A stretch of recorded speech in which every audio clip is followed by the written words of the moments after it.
Hey, it's your girl, Allison Williams. Hey, this is Devon Howard. Hi, this is Beth. Hi, this is Cindy Mizell. Hi, this is Tony Walker. Hey, what's good, y'all? This is Darian Dean. Hey, everybody, this is the Queen of Philadelphia, Tangeray Hayward. Hey, everybody, this is Yasira. Hi, this is Mason. Hey, everybody, this is Russell Taylor. Hey, guys, what's up? This is Ness. Hey, this is Kenny Allen. What's up, everybody? This is Cecily. Hey, this is Corey J. Hey, this is your girl, Castella. Hey, everybody, this is Rebecca J. Hey, everyone, this is Hill Street Soul. What's up, good people? This is bassist Hubert Hughes IV. This is Melvin Lee Davis. Yo, what's second? This is Noel Gordon. Hey, this is your girl, Lady Alma, and you're listening to my friend Troy Saunders on the Bass Entertainment Podcast. Yes, thank you, Lady Alma. Yay, we had such a good time talking last week, and I hope you all enjoyed that episode with Lady Alma and I. It was just so organic, so free-flowing, so full of love. So if you missed that episode with Lady Alma, please check it out. Check it out. Check it out. It's on all podcast platforms and on www.bassentertainment.com. That's BAAS. Okay, so that's bassentertainment.com. Now, for those of you who are just tuning in to Bass Entertainment and haven't heard any of the previous episodes, know that we bring the best in indie soul, jazz, R&B, inspirational.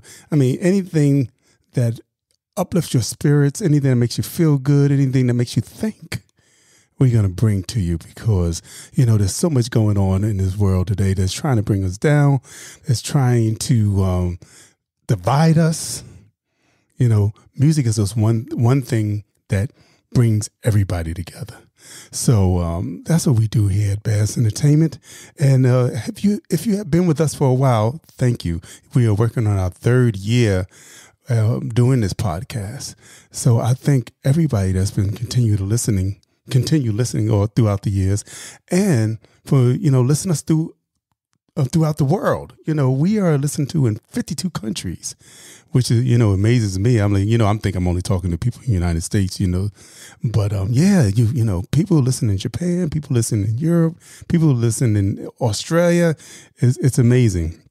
So yeah, I am so glad and blessed. And thank you again. Thank you. Now let's get to the subject of the day. If y'all didn't know, Troy Saunders, that's me, I'm from Brooklyn. So Brooklyn has a special place in my heart. So this brother today is from Brooklyn. Yeah. His name's Stix Bones, baby.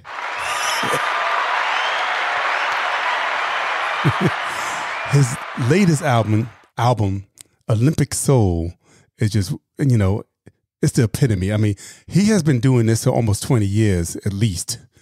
And this album that he put out recently is, like, to me, his best work so far.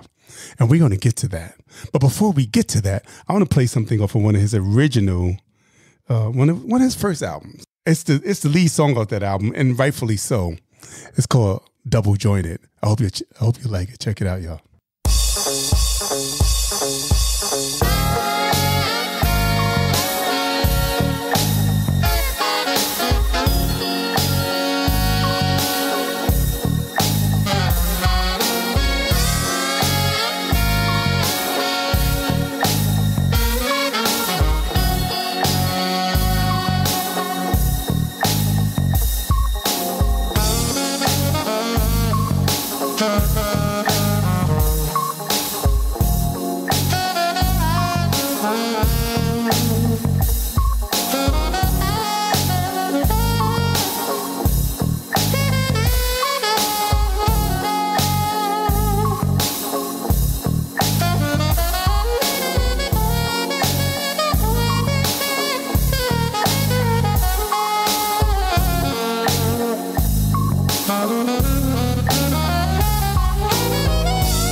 Anybody that knows me knows that I love a song that has a little mixed genre to it. That has a little go-go beat.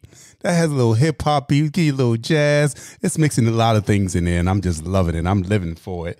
And that's what I love about Stix Bones music. It's a little bit of everything. You know, he goes even from Brazilian to hip-hop to jazz to R&B. I mean, he covers all bases with his music. So without further ado, let's talk to the mastermind behind all this good music, Mr. Stix Bones. Salute. Thank you, Tony, for having me, man. It's a pleasure to be here. Oh, it's my pleasure. And thank you for being here. You know, I saw you last summer at in Branford, Connecticut, because I live in Connecticut now. And I said, oh, Stix Bones is going to be down there, you know, at the concert series. Let me go down there and check him out. And yo, it's hitting it. And I said, wow, you know, from that point, I said, I got to get this brother on the podcast. Yes, sir. So I am so glad it finally came to fruition. I went up there, got my CD signed. And the trumpet player, he's a whole entity unto himself. Thank you very much, man. Thank you very much. The squad is, you know, they are brothers of noble excellence, man. What else can I say? Yeah. And then you got Olympic legends playing for you, playing percussions. How did that happen? How you get Bob Beamon playing for you? Oh man, you know, it's not that hard, you know. But being that you asked that question right off the bat, Bob's cousin is our bass player. Okay. In the band, so they, you know, and they speak all the time. You know what I mean? You know, and I didn't know of Bob's musical passion until he brought it to my attention. Like, hey, my cousin Bob, you know, who's known around the world in the athletic world, has a very serious music passion. And would you mind speaking to him about it and possibly working with him on something that, you know, or maybe he can work with you in some ways. And just out of the love of my brother, you know, who's been rocking with me, who's on Double Jointed, the song that you just played and all of that, you know, I never knew, but out of love for him and with respect to who Bob was, it was an honor to meet him and speak to him and then convince him to be on the album. Hey, that's what I'm talking about. I yes, love it when everything just comes through naturally. You know, there's not a whole bunch of fussing and stuff like that. It's just good people getting together vibing. Yeah. And you got to understand, Bob walked the world. Yeah. He knows so many people. And the fact that the knock came on my door, I mean, that's like, you know, when Egg McMahon used to come with that big check and say, a publishing clearinghouse check, you know what I'm saying? That's right. Like, I'm not going to slam the door on Egg McMahon, you know what I'm saying? No, I'm taking that opportunity whenever it comes my way. Whenever it comes my way, that's a lottery ticket right there, brother. For real. Okay. So I took it and ran with it, man. We discussed. He loved what I was doing in the Soul series and was like, Stix, man, I just want to be a part. Do your thing, brother. I'm here. I'm here to support you and be a part. So here we are on our musical journey. Well, that's what I'm talking about. So, I mean, and your journey has been vast. You've been, you know, working with so many people. I mean, Brother from the Roots, and you know, that was before 2006. Yes. Because I started out with working with poets. To be honest, shout to Walter Mudu, who was like the first one to discover me, and he's the one that connected me with Razel from the Roots at the time, and we actually toured Europe together. With just poets. And there was no other instruments, no keys, no bass, no drums, just beats and lyrics. That's all it was. And it was the brainchild of the manager for the poets at the time, Walter Mudu. And he saw what I was bringing to the table, that I could hold down the stage by myself with no other instruments. And when we returned back to the States, I was introduced to another poet. Her name is Jessica Care Moore. She was the first female poet to win the Apollo Amateur Night when it was aired on TV 5 times back to back. So she got a little deal to work, across the country. And she was like, yo, Stix, you want to go? So we connected, and that was how I got in, with a lot of the hip hop, because the poet guys, they're in their own respect, they're lyricists. Yeah. You know what I'm saying? Yeah. They're lyricists. So rappers and things alike, and then coming out of BK, Brooklyn all day. All day. Hip hop is thriving. So the fact that I could play hip hop so well amongst the poets, it was just a match made in heaven. So let's go even further back. What inspired you to play beats and the drums? And was that something that's always innate with you, or did you hear something that piqued your ear and say, you know what, I want to do that? So I'm the youngest of my siblings. My older brothers, they were the first ones to really make my parents upset with the noise they were making called music.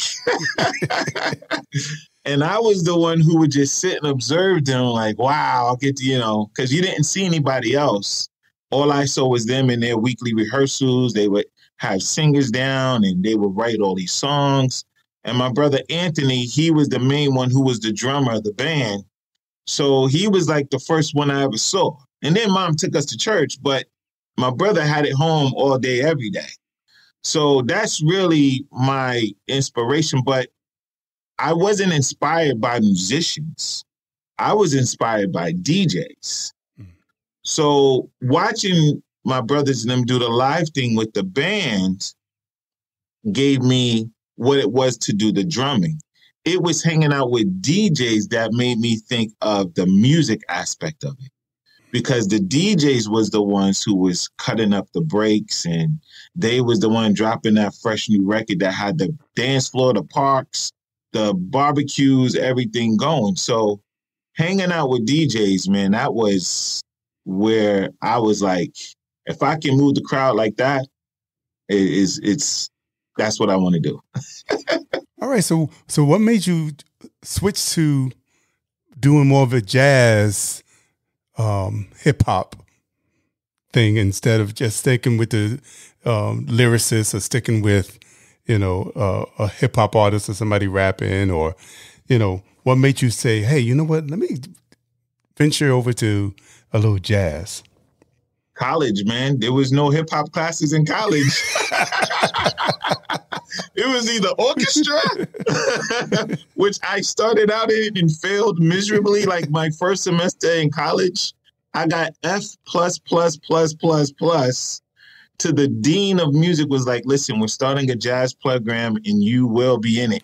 And I was like, yeah, but he's like, you will be in it if you want to stay in school. So when they started the jazz program at Purchase College in New York, I was the first African-American in the program because everybody else was white.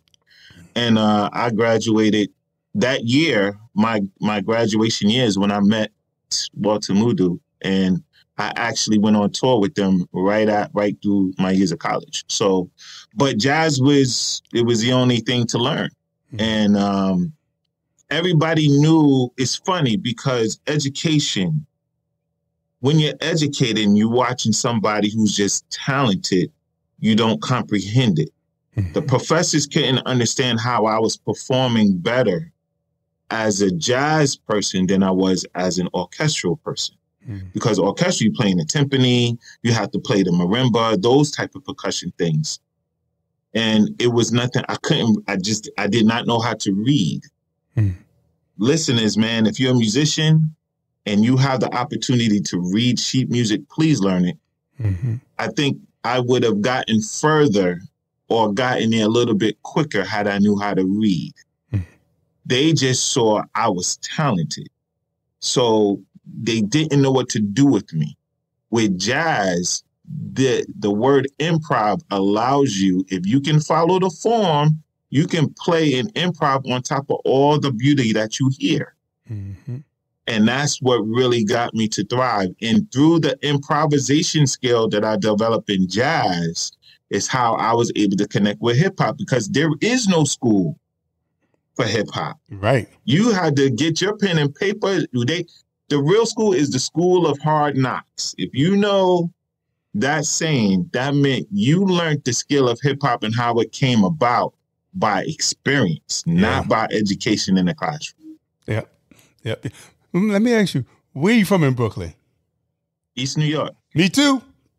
Yeah. Someone's telling me, I said, someone told me you from the East like I am. Yeah, East New York, New Lights Avenue, number 10 bus. Well, it was back then. The 10, the 15, what is it now? Yes, 15? 15. Yep. Yep, I was in the Linden Houses, 245 Wortman Avenue. Okay. Yo, Ben Sickland Avenue, That's brother, right there. Right neighbor. there. What's up, neighbor? What's up? Right? Yeah, I mean, the fact, the hip hop, we had the Fat Boys that came out of East New York. Yeah. You know what I'm saying? And I was lucky to go to school with Marky D's younger brother. And that's really where the beats came in, because I used to bang on the lunchroom tables while guys would try to get their rap on. Right. After seeing my brothers and they do their thing, these guys, they wasn't singers, they was just practicing their rhymes until Buffy and them did the beatbox, and then everybody was spitting on each other. But I didn't want to do none of that, so I just stuck to the tables, to the lunchroom tables. It's funny, we all were rapping back then. I had a little rap named T.S. Rock. What? That was my little rap name.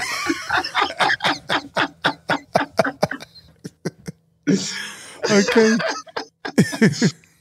Matter of fact, yes. my buddy, what's his name? Gregory Mungo. I think he lives over there, not too far from where you at now, or for New Lots.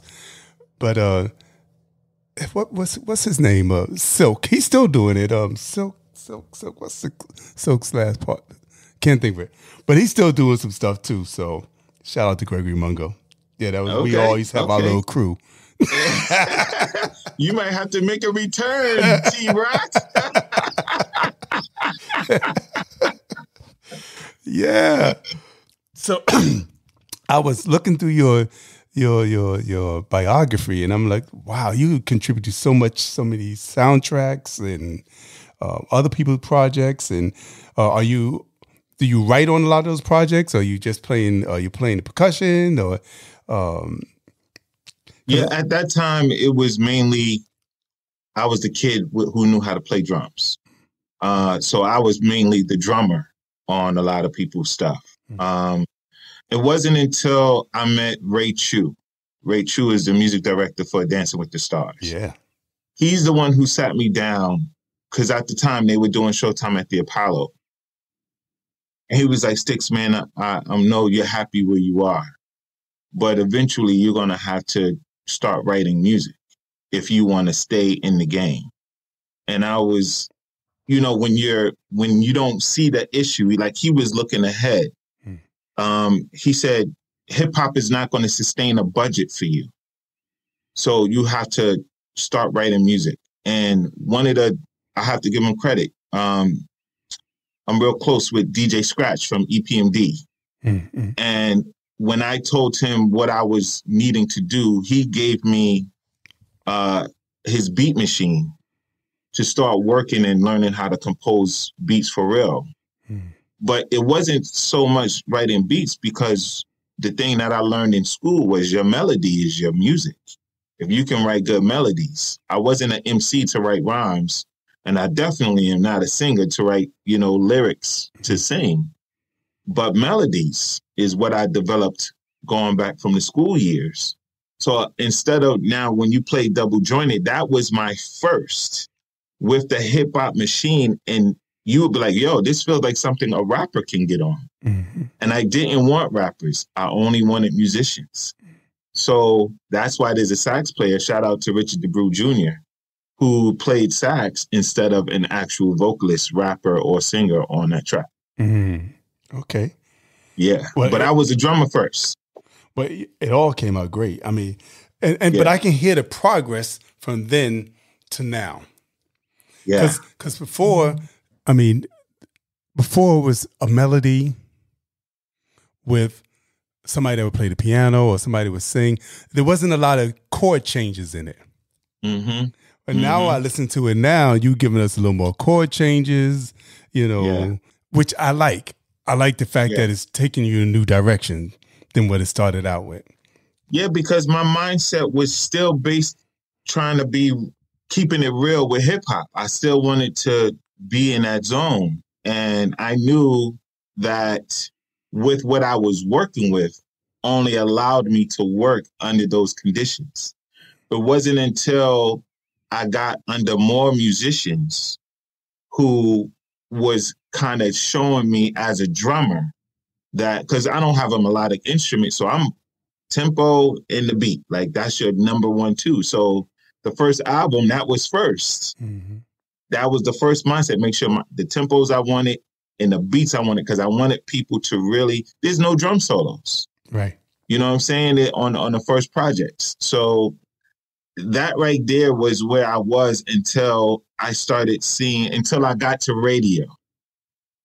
Radio is when you started to see things change, because now, like a rapper, you're hearing other people on the radio and you're like, okay, you like the way Rakim rhyme? You like the way KRS-One bring it? Okay. And Busta Rhymes is the main one to be like, yo, listen, my pen is serious. I got to come every time with the pen. Right. So when I started hearing Bob James and I started hearing Herbie Hancock, and I'm like, okay, I hear your pen, guys. I see what y'all are doing. It helped educate me. It helped educate me. All right. You know what? I'm going to play a little something else. I'm going to play Twice as Nice. Yes. Yes. Yes. I see you agree on that one. Yes. This is Twice as Nice. Check this one out. As you can hear the progress as it comes along. And then you can hear, once you get to Olimpik Soul, how he just totally let it all out. So check this out. This is Twice as Nice.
Yeah, that was Twice as Nice, the remix.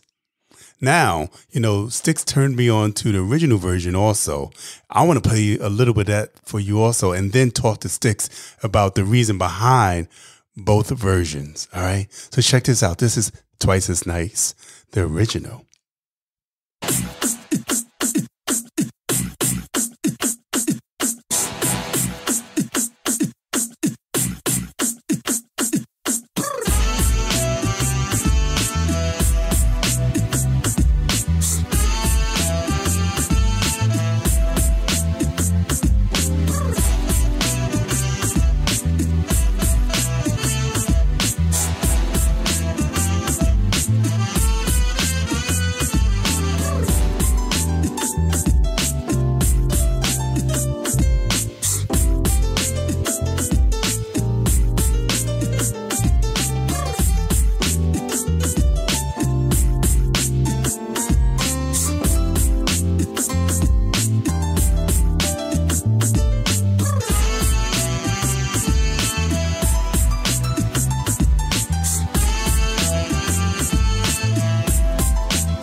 Yeah, I'm liking it. You know what? I mean, in case y'all didn't know, I mean, Stix turned me on to this version. The only version I heard was the smooth jazz version.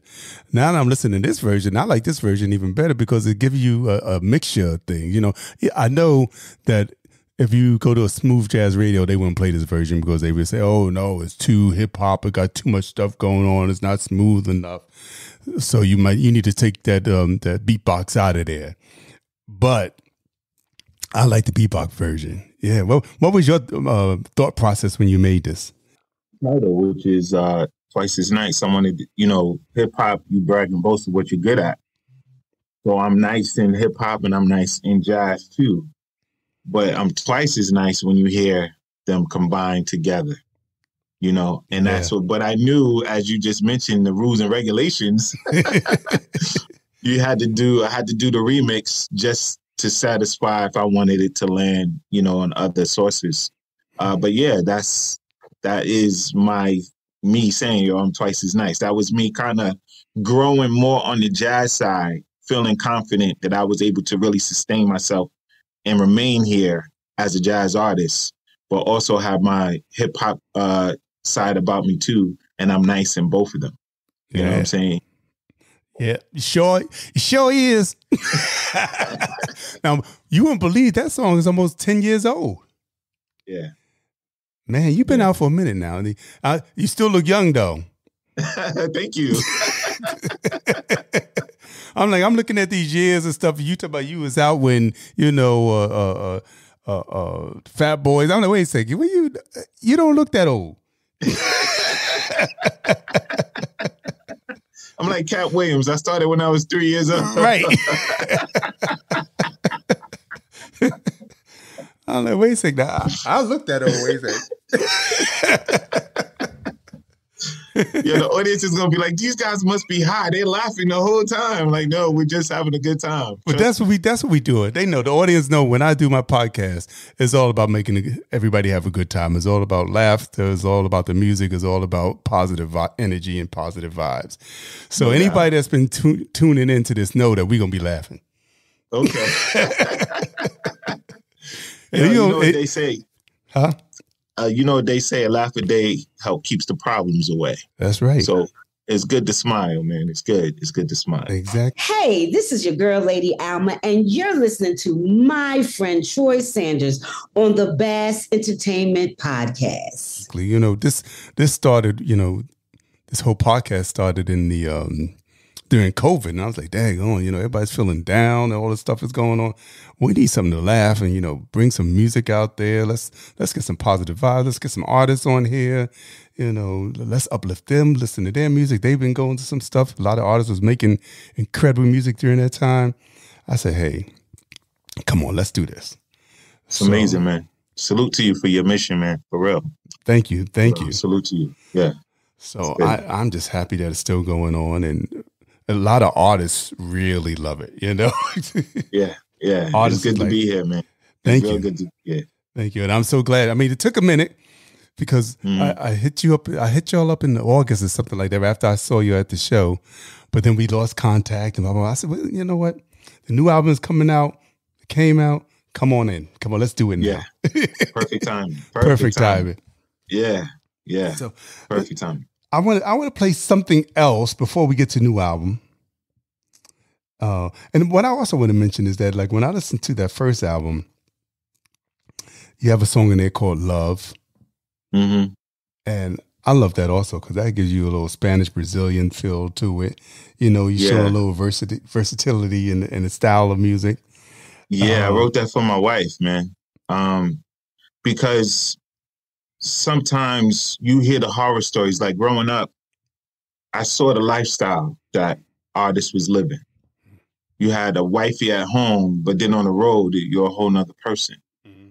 And you have to, it takes a strong mind to remain diligent to the one that you love, So with me and my wife, we were going, it was coming up like as you're trying to figure this all out, I had to sustain something which was trust, which was loyalty, And I said, well, the best way to do it is to not just say love, because people take that word for granted. I love you. You know, do you love me? Do you love me or do you lust me? Right? Mm-hmm. Let's just be real quick. All jokes aside, the lifestyle of musicians and entertainment, you know, the faithfulness of being with one person is really slim. Yeah. And to my wife, I found myself having to stand on that road when it's time to go out and you're not going to see her for the next couple of days or weeks. How will you? Yeah, she may not know, but you will know. Right. So I wanted to put something in the sand right then. Love. And love actually is a meaning. It's an acronym. If you look at it closely, I have dots there. Yeah. I said, babe, let's create a meaning behind it so it doesn't just flow off. So love, the letter L, I said living. We're going to, we got to live. We're going to do what we love, living, right? Because if I'm doing something I don't love, I'm going to be a miserable person and you're not going to like me anymore. So we're living together, doing what we love. We're overjoyed because we're excited about each other, excited about having each other. We're overjoyed that God allowed us to have each other. Life has its up and downs, but the letter V is victorious because we want to be victors in anything that comes against us in our relationship. If we stand together, we will come out victorious. But we can't just do it within a week. Can't do it part of the quarter of the year. We have to do it the letter E, which is every day. Live overjoyed and victorious every day. And that's what she's singing in the song. That's what Vanessa's singing. Well, overjoyed and you done broke it down like nobody, like only you can, because since you wrote it. So now we definitely got play a little bit of that now. Let's play a little bit of it. Let's play a little bit of it. This is L.O.V.E.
Yeah, I love that. And now that you gave us the meaning of it, I love it even more. Thank you, brother. I know your wife was happy with that one now. She's like, what? Oh, yeah, man. Yeah. Shout out to Vanessa Lane, who's the vocalist on that. And shout out to Richard DeBrew Jr., who produced that record for me. Helped me get that real islandy vibe, man. So, yeah. Yeah. It came out nice. So, and that's off of the 2006 album also. Yeah, Groove Like This. Groove Like This. Yeah. And then you had the soundtrack, which came up with and how did you get how did you wind up working on that soundtrack? And you did all the music to the soundtrack, correct? Yeah. So I just finished working with Ashford and Simpson, and Groove Like This came out on the radio. A promoter by the name of Derek Sanders had just become the manager of a 3,000-seat theater in the Bronx on Grand Concourse called the Paradise Theater. And I mean, this theater is so large, you can hold at least 800 people in the lobby alone. So what he noticed was whenever he held a concert, people would just hang out in the lobby because that's where the bars were. And he said, it would be great to have a band. And he heard the Groove Like This album. He said, this is the band that has to be here for the audience before. So when he called me and we connected and he hired me to be the band for that theater, we opened up for Shaka Khan, Charlie Wilson, Next, the New Edition, the OJs, Frankie Beverly and Mays. Like, they saw us first before they saw them, which allowed us to meet Frankie Beverly and meet Cedric the Entertainer and all those great guys, Shaka Khan and everybody. It was just terrific. And that is how we got to do so much, is being a house band for, it was a couple of years we were there. You know what I'm saying? And then there was a structural issue where they had to close the Paradise Theater, and then Creflo Dollar bought it for his church. And that was the end of that era. But it was this album that got us that job to open up for all those artists. And you know what? I was at the Shaka Khan show. Yes. Now that you mentioned it. Yep. Yeah. So we were the band that you heard first. Yep. That was your East New York neighbor. That's right. Shaka's my girl, so I definitely was at that show. I remember. Yeah. That is a beautiful theater.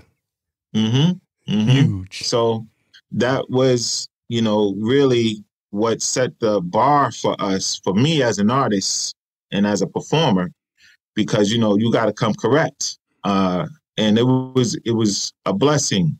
It was truly a blessing to meet and be liked and loved by those great icons. And what getting into the movie though, the director of the film used to come film the shows at the Paradise Theater. So she was like, her name is Vera Edwards. She was like, listen, Stix, if I ever do my own movie, I would love to work with you to do this. She said, I'm not going to think of me as a Spike Lee. I just want to tell my stories. I'm not trying to theaters around the world, but with today's technology, you can just come out with movies and people can get to it. So she was like, after seeing us rock the house at the Paradise Theater, and she was from the Bronx. So all those scenes, everything is in the Bronx. She did everything in the Bronx. And that's how I got called to do her soundtracks for her movies, which put me in IMDb and, gave me credit, amongst music situations and movie and film. That was the grounding that opened up the door, because I went on to do The Real Housewives of Miami, went on to do, they took Telemundo, took L.O.V.E. and stuff like that. So yeah, her putting me on to do music for her films is what opened up that door. Hey, Maverick, let's play one of the songs from that soundtrack, Waiting for Mr. Right. Can I request one? Yeah. I want to dedicate this one. This is one that had nothing to do primarily with the movie per se. This is something I wanted when ladies in a relationship, they want Mr. Right. But then there's some people in their life that's just incredible. Maybe it's their mom, their grandmother, where they didn't find love from a comfort of a companion, but they always had love from that family member. And there's a song that I took from the theme show of The Incredible Hulk. I wanted Incredible Hulk, he's the strongest character. He pushes through and battles, but he's one of the most kindest people in the world. Mm-hmm. So even though for the people out there, the individuals who never found the right one, but lost somebody who held you down as you wanted to be consoled by the right one, I dedicate this song to you as that incredible one in your life. The Incredible. Well, that's definitely one of the songs I had highlighted. It was between that one and Days with You. So, hey, great minds think alike. This is Incredible number ones.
Hey, let me tell you, if you're enjoying what you're listening to, if you're loving the music that you're hearing, go on and support this brother. Go on and support Stix Bones. Go over to Spotify, go to iTunes, go to Amazon, go and download this project. Go download all the projects. Let's support independent artists. And, you know, I got a CD, so let's ask Mr. Stix how you can get a hard copy if you want one. How can they get one? They could send me go to boneentertainment.com, and on the contacts page, all you got to do is just send us your email address, and we will contact you as far as to get your personal address so that we can get it into the mail right to you. It's real simple. boneentertainment.com, all one word, and go to the contact page, and you send us a message. You'll have your CD in the mail within a few days. Okay, which CDs do you have available for people to purchase? So the ones we have is Breaks from the Soul Volume 2 and Olimpik Soul. Okay. Yeah. Well, I got to get Olimpik Soul because I got Breaks for the Soul. Okay. You got the Volume 2. Huh? Yeah. Yeah. You got Breaks from the Soul. Yeah. Yeah. And well, Volume 2. Volume 2. Right. Yeah. Yeah. So, matter of fact, that's when I picked up last year when we was at the show. Wait a second. Let's go to Breaks from the Soul, Volume 1. Let's go to that one first. Because I had some songs on there. Brooklyn Made. Yes. Brooklyn Made. You know I had that one highlighted. Well, forget about that. What about the whole album that you did with Brooklyn songs? You know, Flatbush, and you named... you named all the places. Yeah. Except for Bensonhurst. Yo, if somebody called me like, yo, you left out Canarsie. Canarsie, right. Like... Red Hook. Right. So that one was built for something in Amsterdam. That was more or less what they call lo-fi hip-hop. Mm-hmm. It's this trend. I don't know if you know study beats, which they were saying that kids in college didn't want the smooth jazz sound. They wanted this underground hip-hop music, but had to be melodic, no rappers and nothing like that.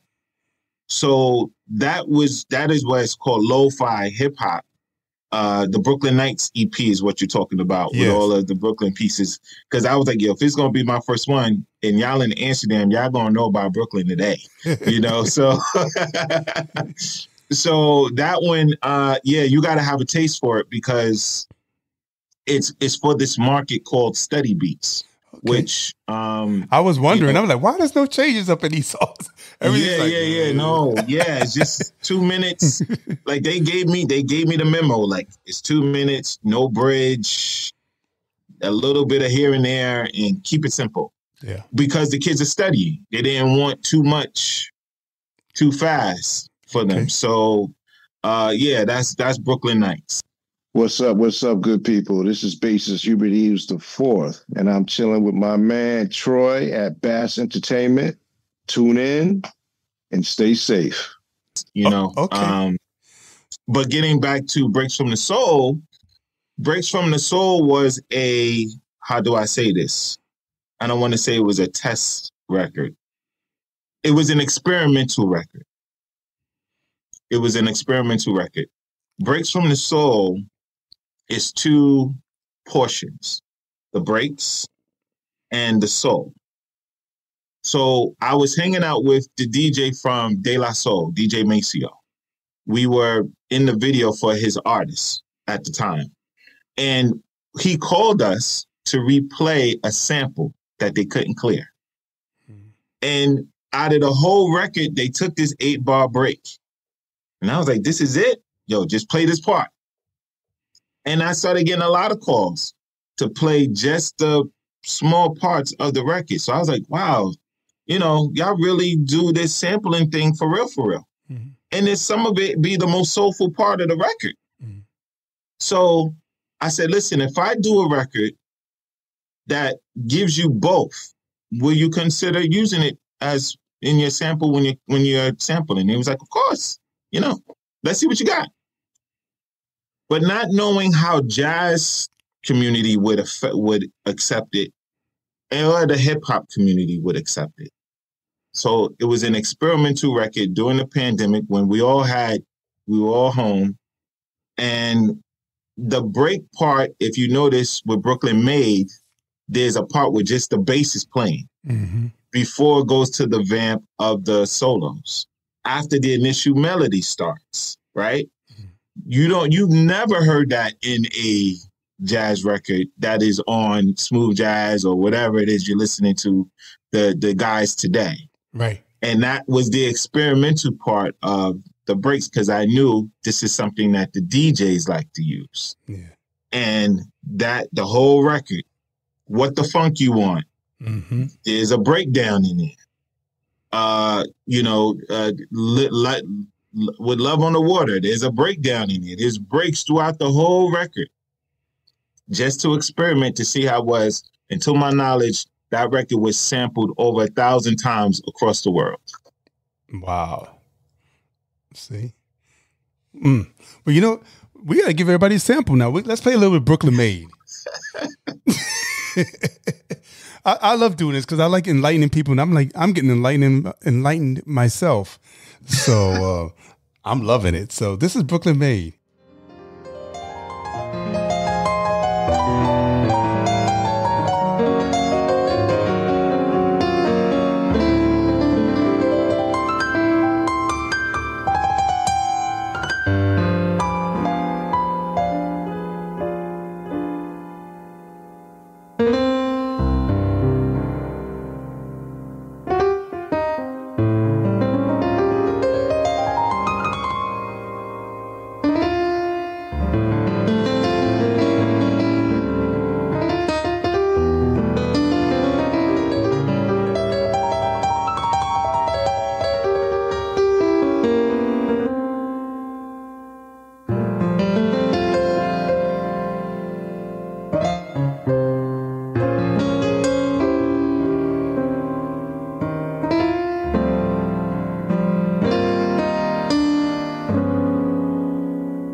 know we had to play it till we get to the spot.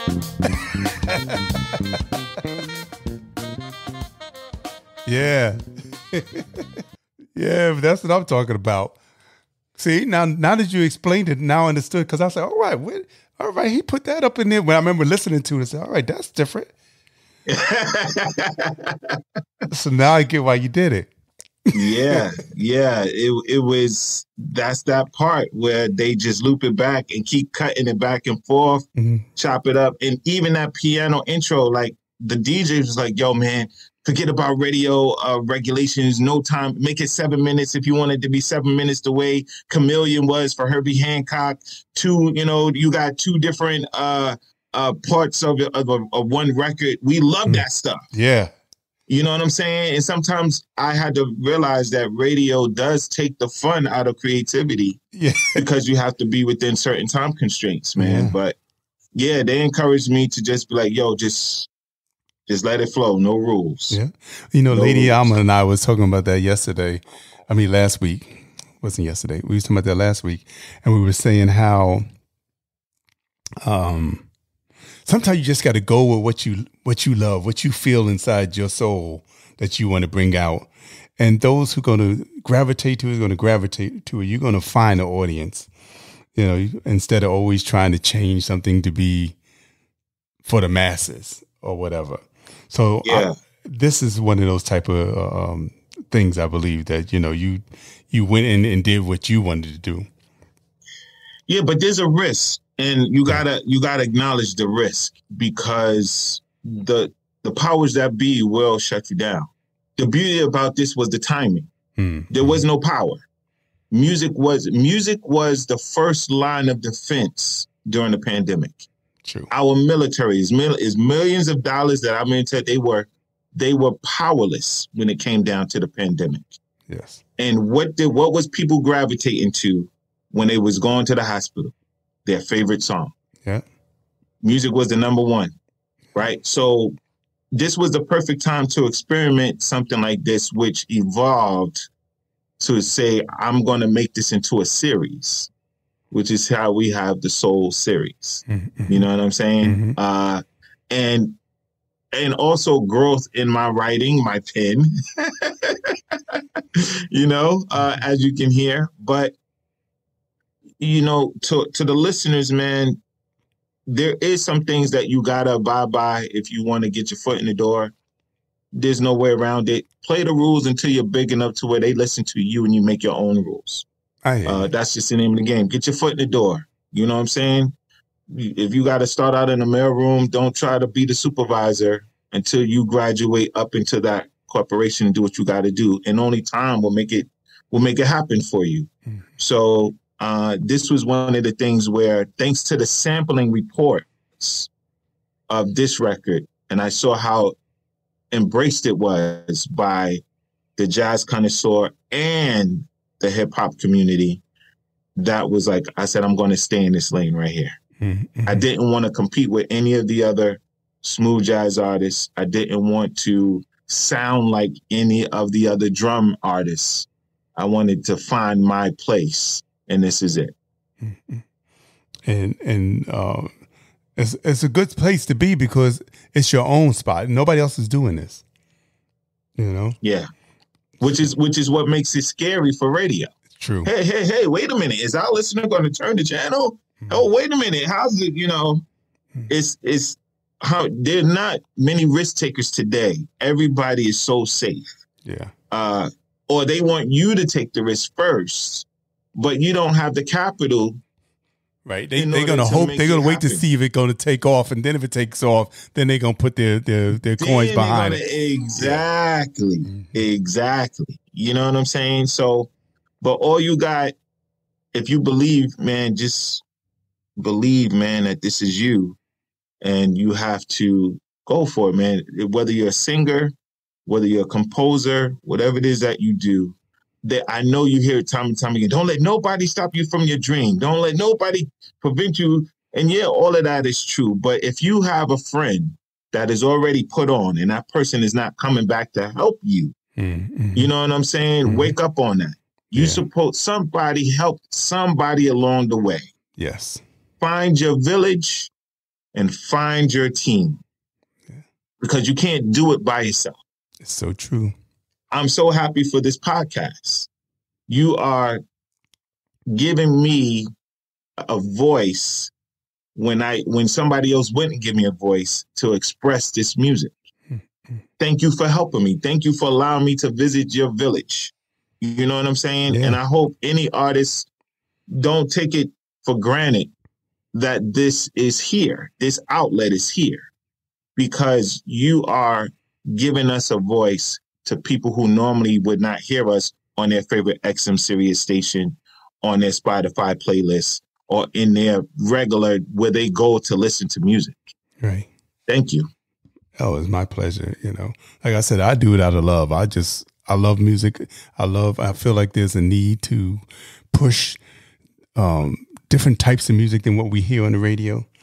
There's a lot of great stuff being played, a lot of great stuff out there that's not being played, should I say, on a norm. Mm-hmm. So I'm just want to curate all that type of music and put it together, whether it's, hip hop, jazz, R&B, inspirational, soul, no matter, even if it's alternative, it's a lot of great stuff out there that's alternative, Yes. So anything that speaks to my soul, I want somebody to hear it.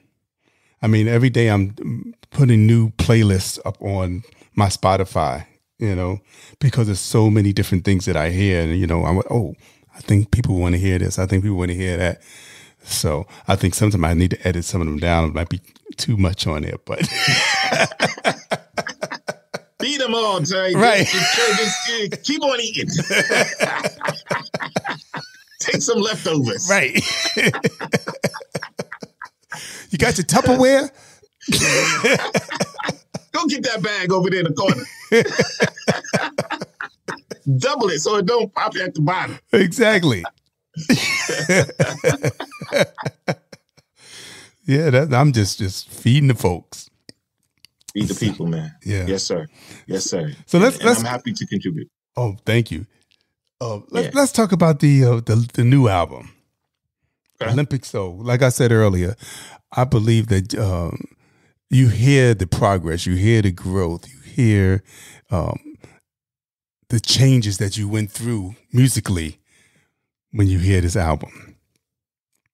And I mean, there's so many gems on there. I was like, wait a second, I don't even know where to begin. Because from beginning to end, this joint is like insane. What was the thought processes on making this one? What was your goal? To honor Bob Beamon as his first debut record. I wanted to be Olympic. And I really wanted to captivate a period in his life, which is basically the early 70s, where music was thriving, so to speak, in a way where things before the hip hop stuff. That's why it's not a lot of breaks. It's not a lot of hip hop on this. I wanted to get to the essence of music where he grew up and he saw musicians, real musicians doing it. Coming out of Queens, New York, which he told me about. Count Basie lived in Queens. James Brown lived in Queens. You had the Marsalises in Queens. So many I believe Marcus Miller came out of Queens. Mm-hmm. But there's so many musicians. So this was before the Run DMCs and the LL Cool J's, where they really came out and jazz was thriving because the jazz clubs, you had Miles, you had Dizzy on those brothers Uptown, and the jazz clubs was the place to go. So I wanted that period to be remembered, so to speak. And in order to do that, I had to go back, which is why you have Be Thankful, which is why you have Abio Doom, which is why you have a song, My Lady, because this music was really what paved the way for us to get through those hard times and what we were dealing with in an environment of Black against white and all this other stuff that was happening. Mm-hmm. You know what I'm saying? So yeah, it's just a time period. You know, I love how your projects are so well thought out. You know, some people just put stuff together. You really I had this 3 years ago sitting on my disk drive. Right. I found it on my disk drive, blew off the master tape and put it on. Right. No, you really think about everything that goes into it, which is fire. Thank you. So thank you. We're gonna play the title track, Olimpik Soul. Let's do it. Let's do it. Check this out, y'all. This is Olimpik Soul, off of Olimpik Soul.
You know, I just got to give y'all a little bit because I want y'all to go on and support a brother.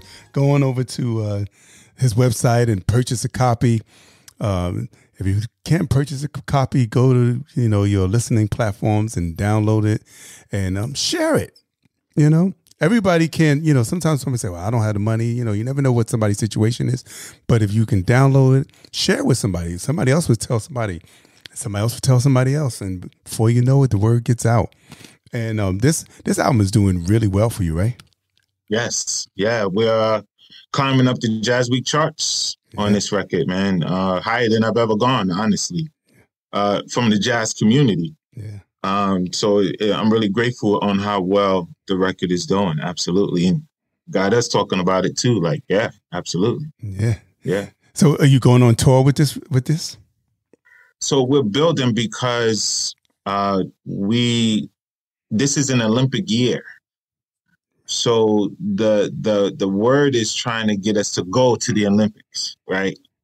And in the works of that, I'm carefully taking dates here and there because I don't want a conflict and that comes through for us. So pray for us that we go to the Olympics. Oh, you're going. Paris, here they come. But yeah, we have some dates on the calendars, right? Actually, we'll be coming back to Connecticut. We'll be in New Haven on March 22nd and the 23rd at Jazzy's Cabaret. If y'all in the area, come hang out with us. It's going to be a fun time. Bob will be in the building on the percussion.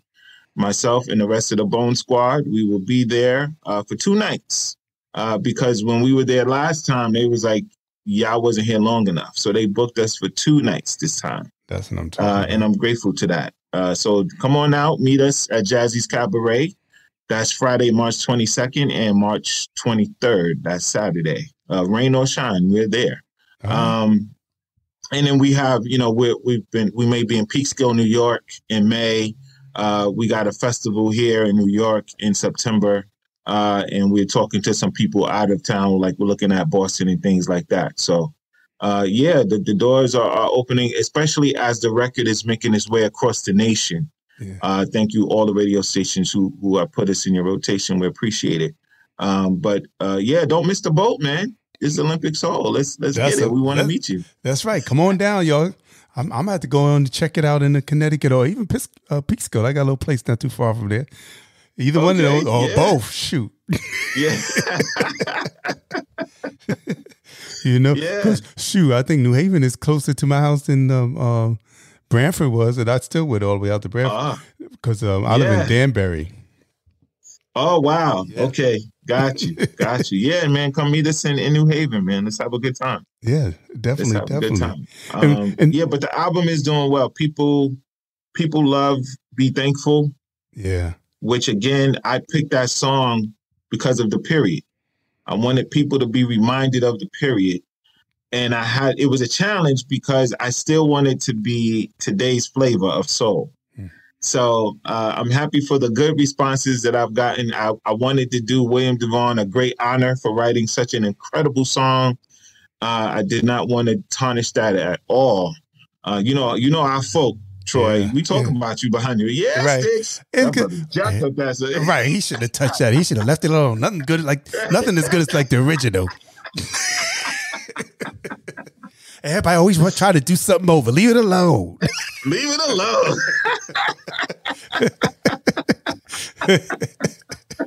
Right? Yeah, so I'm grateful. I'm grateful for Be Thankful, man. That was one of the ones I was taking a risk on. But that song also, the lyrics is so visual. It takes you right back to that time. Diamond in the back, sun rooftop, digging the scene with the gangster lean. Hey, I visualize it all. Bell bottoms, big hat, pimped down. Yeah. And that was the goal, man, to have something to reply. Because, again, Bob's Leap was in 1968 at the Mexico City Games. And he was there with John Carlos and the other brother who put their fist up in the air during those games. They were trying to, the world was in a place then, so I'm not trying to bring us back to that, but the powerful moments where you had Big Mama, coming out with the mac and cheese. And fried chicken. Yeah. Nobody was at the mall on Thanksgiving. They was around the family table on Thanksgiving. Malls were closed. You wasn't doing no shopping. So I wanted to bring back just the family moments on this joint, man. And to me, I've mentioned this before, soul music to me is the Olympic champion of genres. Yeah. Between rock, between classical, between, so many other genres, country. To me, soul music, it came across so much bumps and bruises to where Elvis took a portion of soul, incorporated it in his music. So to me, Olimpik Soul, I titled it that way because I felt, in my opinion, that soul music is a champion in its own right when it comes down to music genres. I agree with you. Somebody said they ain't feeling it. I'm like, well, you don't have a heart? You don't, what's the deal? I mean, because if you don't feel it, I'm like, something's wrong, because to me, it just gets all in you. Well, maybe because they haven't lived it like we lived it. I don't know. Maybe it has to be something. Well, that's the purpose of records, man. I don't know. I can live through a certain period thanks to Luther Vandross. Yeah. God bless him, for what he contributed to the music. I could live to a certain period thanks to James Brown. Yeah. You know what I'm saying? And what they brought to the table. So I hope the Stix Bones catalog, wherever you are in life, will help you, take you to a good place where you want to be, especially when you're amongst family. Yeah.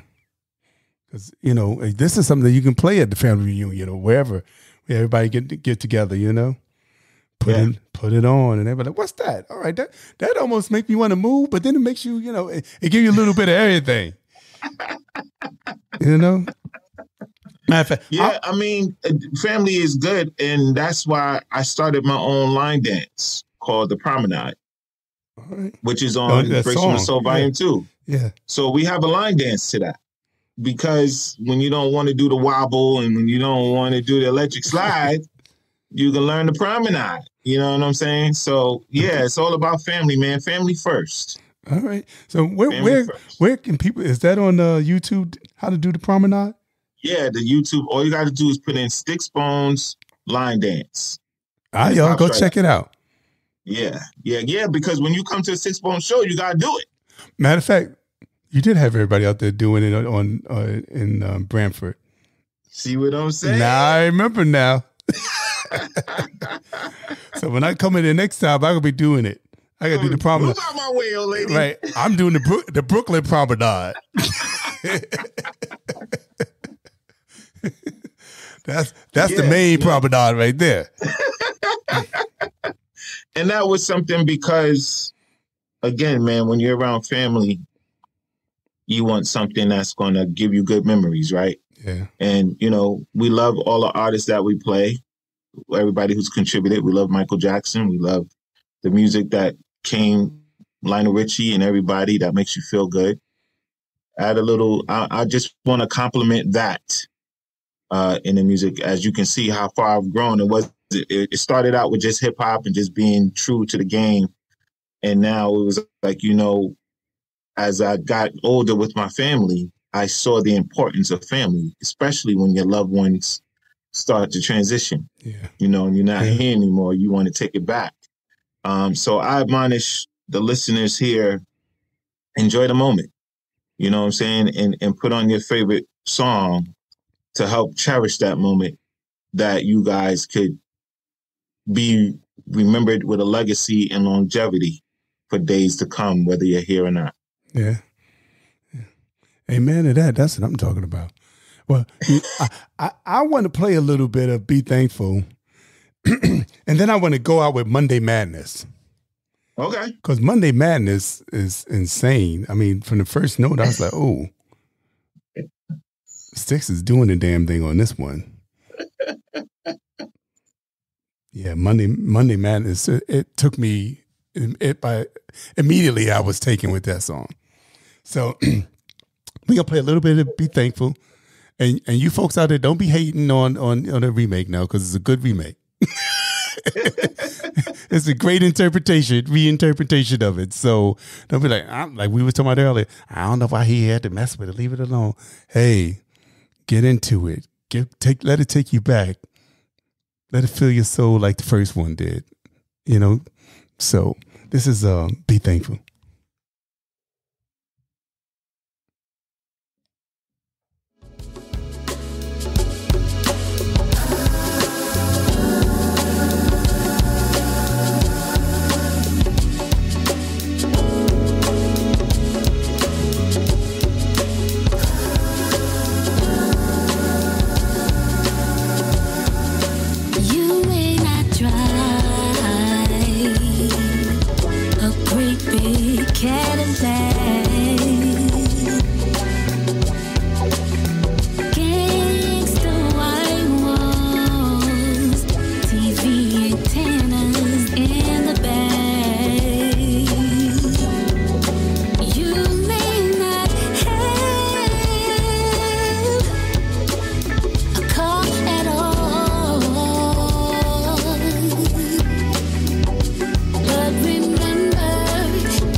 Love it.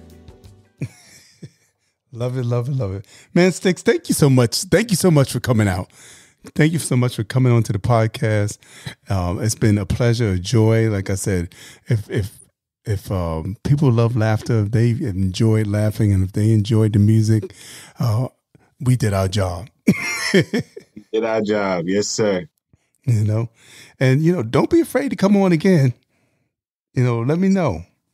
I'm here. Yes, sir. You know, I ain't going nowhere. Yeah, I mean, yes, you are. You know, this is an Emmy Award-winning show right here, brother. Hey, well, when I say I'm not going anywhere, I mean, okay. I'm not stopping. I'm not going to stop doing this. You know, I'm always thinking of new things to do. You know, yeah. Like last year I did. You. Thank you. Last year I did a show with a jazz show in Connecticut, and it came out really nice. So, who knows? You know, I might do another one. We'll see.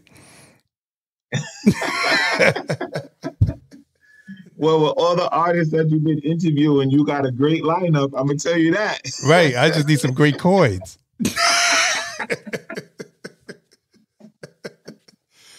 That's the thing. See, I could put a whole festival together. I just need the money. Yo, man, proposal letters, man. Get out those people. You know, they know how to make it work. Right. You know, yeah. But this is a great platform. Thank you for giving the history of Stix Bones. And if you don't know, now you know. Yeah.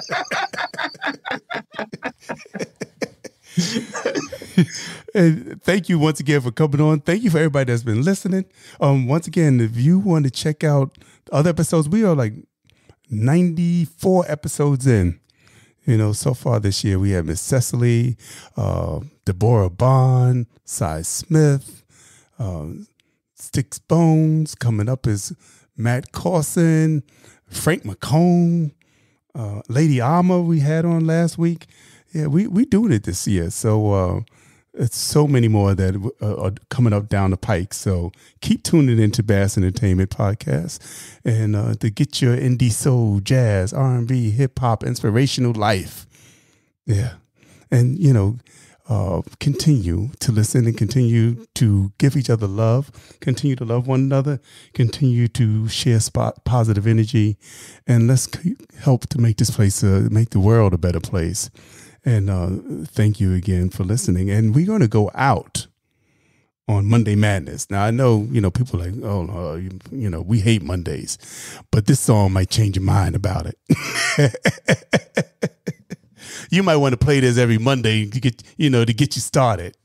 Matter of fact, I think this could be my Monday song of the day next week. All right. You right? Shoot. Once again, this is Monday Madness. Thank you, Stix, man. And thank you. Salute, man. Salute. We'll stay in contact. Yes, sir. Yes, sir. All right, so everybody, peace.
Hey, it's your girl, Allison Williams. Hey, this is Devon Howard. Hi, this is Beth. Hi, this is Cindy Mizell. Hi, this is Tony Walker. Hey, what's good, y'all? This is Darian Dean. Hey, everybody, this is the Queen of Philadelphia, Tanqueray Hayward. Hey, everybody, this is Yazira. Hi, this is Mason. Hey, everybody, this is Russell Taylor. Hey, guys, what's up? This is Ness. Hey, this is Kenny Allen. What's up, everybody? This is Cecily. Hey, this is Corey Day. Hey, this is your girl, Castella. Hey, everybody, this is Rebecca J. Hey, everyone, this is Hill Street Soul. What's up, good people? This is bassist Hubert Eves the Fourth. This is Melvin Lee Davis. Yo, wait a second, this is Noel Gordon. Hey, this is your girl, Lady Alma, and you're listening to my friend Troy Saunders on the Bass Entertainment Podcast.